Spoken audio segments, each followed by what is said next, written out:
हमें जो आज़ादी मिली है वो 2014 में मिली है और 1947 में जो आज़ादी मिली थी वो तो भीख में मिली आज़ादी थी।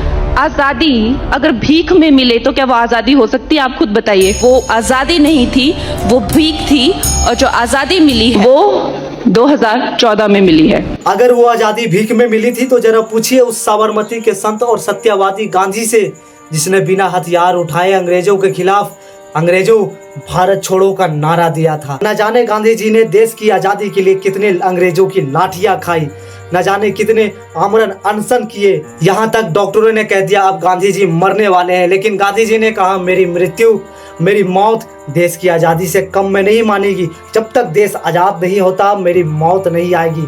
क्या उनका इस स्वाभिमान की लड़ाई को आप भीख कहते हैं?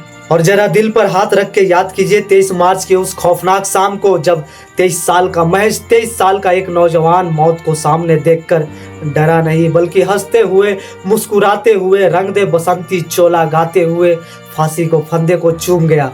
क्या वो फांसी का फंदा इसलिए चूमा था ताकि वो भीख मांगे?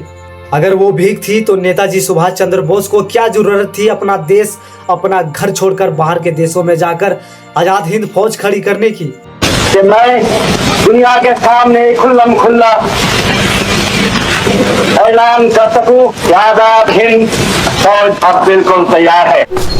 अंग्रेजी सरकार की आंखों में आंखें डालकर सुभाष चंद्र बोस ने यह दहाड़ा था, तुम मुझे खून दो मैं तुम्हें आज़ादी दूंगा। वो आज़ादी खून की नदियां बहाकर छीनी गई आज़ादी थी मैडम, कोई खैरात में मिला टुकड़ा नहीं। और जरा याद कीजिए चंद्रशेखर आज़ाद को, जिन्होंने कहा था कि मैं कभी जीते जी फिरंगियों के हाथ में नहीं आ पाऊंगा। और जब अल्फ्रेड पार्क में अंग्रेजों से लड़ रहे थे तब उनके बंदूक में बची एक गोली उन्होंने अपने सीने में उतार लिया और कहा था कि आज़ाद थे, आज़ाद है और आज़ाद ही रहेंगे। तो क्या उनका इस फौलादी जिगर को आप भीख कहते हैं? साल 2014 में सिर्फ सरकार बदली थी मैडम, हमारा भारत का इतिहास या भूगोल नहीं। 15 अगस्त 1947 को भारत एक संप्रभु और आज़ाद राष्ट्र बन चुका था। आप अपनी राजनीतिक रोटियां सेकने के लिए हमारे पुरखों का खून का सौदा मत कीजिए। ये पूरा दुनिया जानता है कि भारत को आज़ादी किसी के मेहरबानी से नहीं बल्कि लाखों भारतीयों की शहादत और आहुतियों से मिली है।